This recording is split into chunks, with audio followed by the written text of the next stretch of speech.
गरुड़ पुराण के अनुसार मांस खाना पाप है या पुण्य।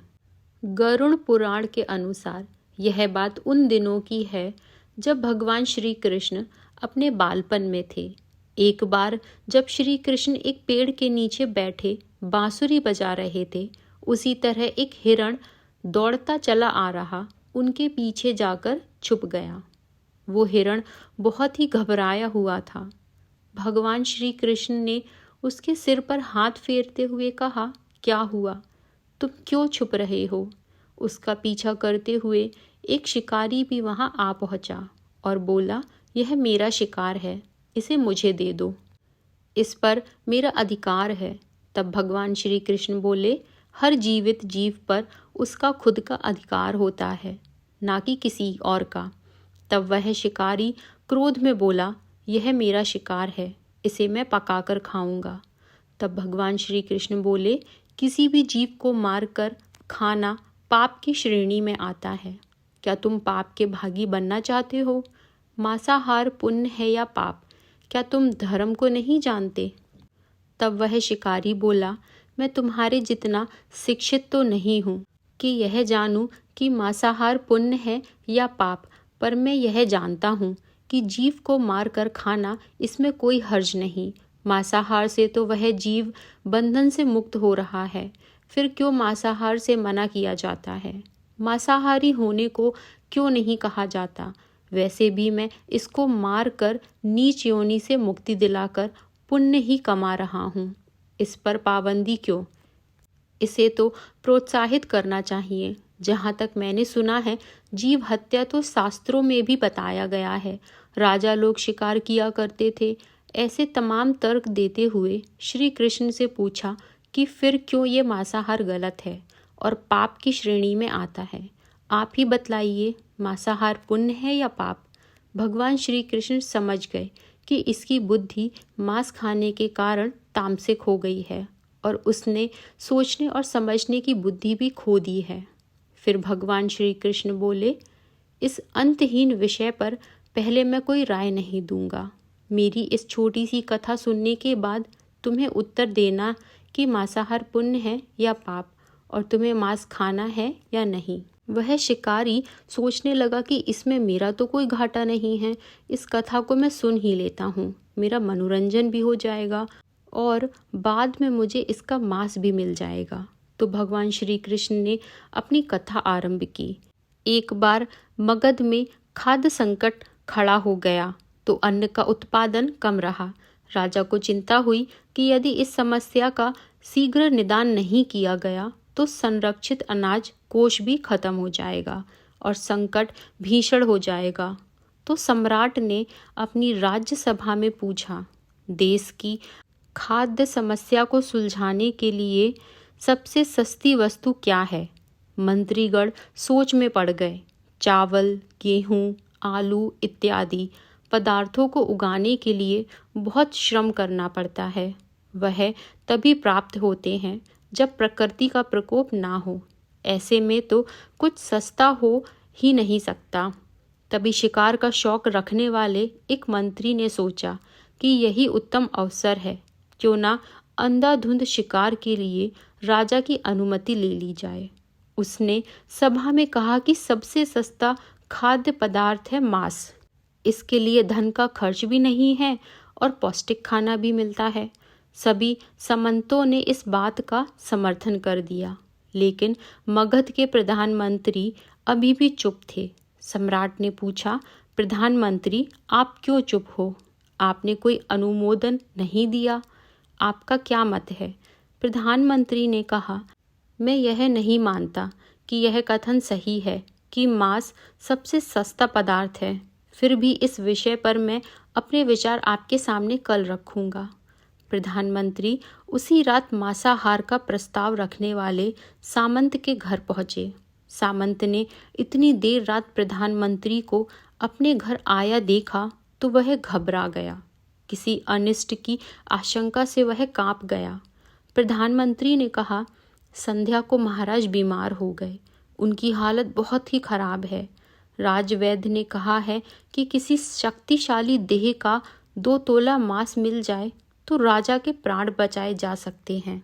आप महाराज के सबसे विश्वास पात्र हैं, इसीलिए आपसे योग्य कौन होगा। इसके लिए आप जो भी मूल्य लेना चाहें ले सकते हैं। आप कहें तो इस काम के लिए मैं आपको 1,00,000 स्वर्ण मुद्राएं भी दे सकता हूँ। एक बड़ी जागीर भी आप मांग सकते हैं। बस आप अपनी इच्छा कहें, मैं कटार से आपके हृदय को चीर कर बस 2 तोला मांस निकाल लूँगा। यह सुनकर सामंत के चेहरे का रंग फीका पड़ गया। वह सोचने लगा, जब जीवन ही नहीं रहेगा तो 1,00,000 स्वर्ण मुद्राओं से मैं क्या करूँगा, और बड़ी जागीर भी किस काम आएगी। वह झटपट अंदर भागा और अपनी तिजोरी से 1,00,000 स्वर्ण मुद्राएं लेकर आया। मुद्राएं देकर उसने प्रधानमंत्री के पैर पकड़ लिए और गिड़गिड़ाते हुए बोला, श्रीमंत, मैं आपकी 1,00,000 मुद्राओं में अपनी 1,00,000 मुद्रा और मिलाता हूँ। इस पैसे से आप किसी और सामंत के हृदय का मांस खरीद लें, किंतु मुझे जाने दें। यह बात किसी और को पता न चले, मैं आपसे आग्रह करता हूँ। प्रधानमंत्री जी यह सब समझ चुके थे। वह उसे थोड़ी और मानसिक पीड़ा देना चाहते थे।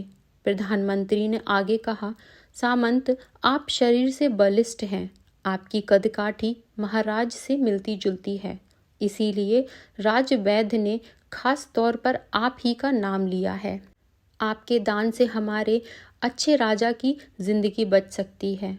आप कहें तो मैं आपको प्रधानमंत्री का पद देने को तैयार हूँ और खुद आपका कर्मचारी बनकर रहूँगा, पर प्रजा से हमारे राजा ना छीने।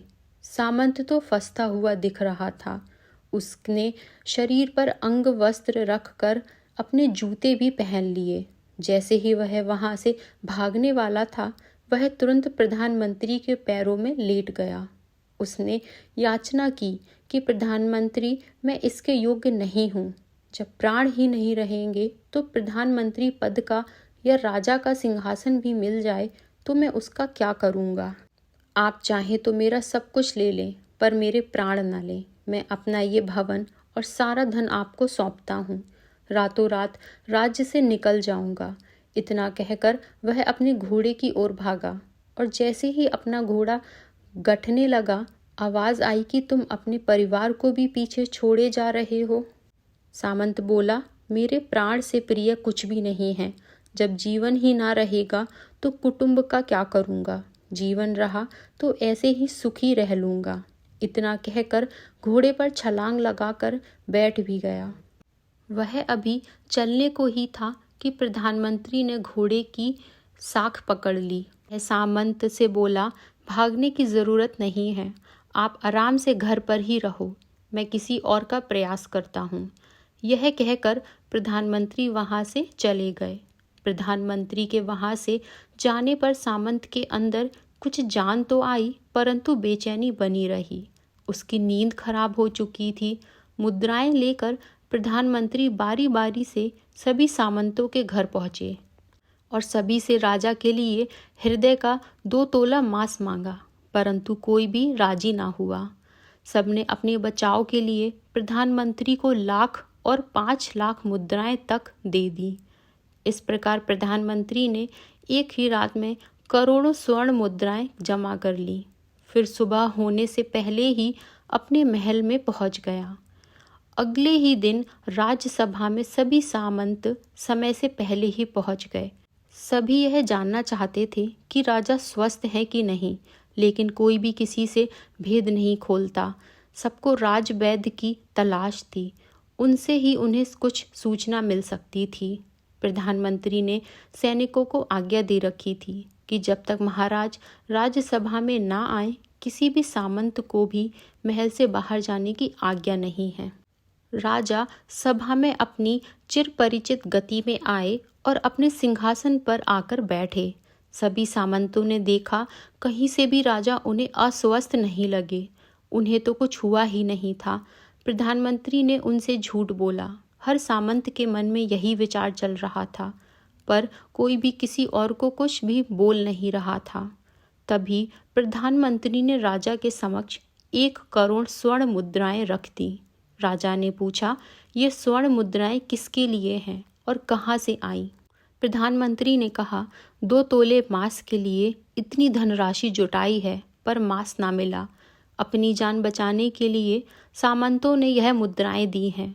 अब आप यह विचार कीजिए मांस कितना सस्ता है। राजा को बात समझ में आ गई। उन्होंने प्रजा को अतिरिक्त परिश्रम करने का निवेदन किया और राजा के अनाज भंडार में से अनाज निकालकर श्रमिकों को दिया गया। उन्होंने पौष्टिक सब्जियों की खेती का तुरंत आदेश दिया। वह 1 करोड़ स्वर्ण मुद्राएं इसी कार्य के लिए और श्रमिकों के कल्याण के लिए खर्च की गईं। ऐसे साग सब्जी तेजी से उगी जिससे प्रजा का कल्याण भी हुआ और पौष्टिकता भी मिली। कुछ समय बाद मौसम अनुकूल हुआ और खेती लहलहाने लगी। इस प्रकार राज्य से खाद्य संकट दूर हुआ। तो मित्रों, जीवन का यह मूल्य भगवान श्री कृष्ण हमें इस कथा के जरिए समझाना चाहते हैं कि हम यह ना भूलें कि जिस तरह हमें अपनी जान प्यारी है उसी तरह सभी जीवों को अपनी जान प्रिय होती है। अपने दिल से जानिए पराये दिल का हाल। यदि संसार के संबंधों से मुक्त करने का तर्क सही है, यदि जीव हत्या जीव को संसार बंधन से मुक्त करने का तरीका है, तो अत्याचारी द्वारा किया गया नरसंहार भी मान्य है। वह भी ये तर्क दे सकते हैं कि वह लोग जीवन के कष्ट से आप लोगों को मुक्त कर रहे हैं। अगर उसके लिए वह जीवन बोझ होता तो कभी भी अपनी जान बचाने के लिए संघर्ष नहीं करता, आपसे भागता नहीं। जो आपके सामने असहाय हो जाता है उसे प्राण गंवाने पड़ते हैं। जिन जीवों को मारकर आप खा रहे हैं उन्हें तो प्राण बचाने का अवसर भी नहीं मिलता। बर्बरता सिर्फ वही नहीं है जहाँ सिर्फ मानव का भी रक्त बहता है। बर्बरता उसे भी कही जाती है जहाँ स्वार्थ के लिए किसी जीव की हत्या कर दी जाए। हम अंत समय में जिंदगी भर के पापों के लिए जिंदगी भर सुकर्म करने की कोशिश करते हैं, परंतु हम यह भूल जाते हैं कि जब वह जीव हमारे लिए काटा गया और हमारे लिए तड़पा, उसका श्राप हमें इस जीवन में नहीं बल्कि अगले जीवन तक नहीं छोड़ेगा। परमात्मा से यह ज्ञान पाकर शिकारी परिपूर्ण हो गया और उसे ज्ञान की प्राप्ति हो गई और वह जान गया कि महानता जीवन लेने में नहीं बल्कि जीवन देने में है। शिकारी भगवान के आगे हाथ जोड़कर वहां से चला गया और उसने कसम खा ली कि वह अपने संपूर्ण जीवन में किसी को भी कभी चोट नहीं पहुंचाएगा। जय श्री कृष्ण।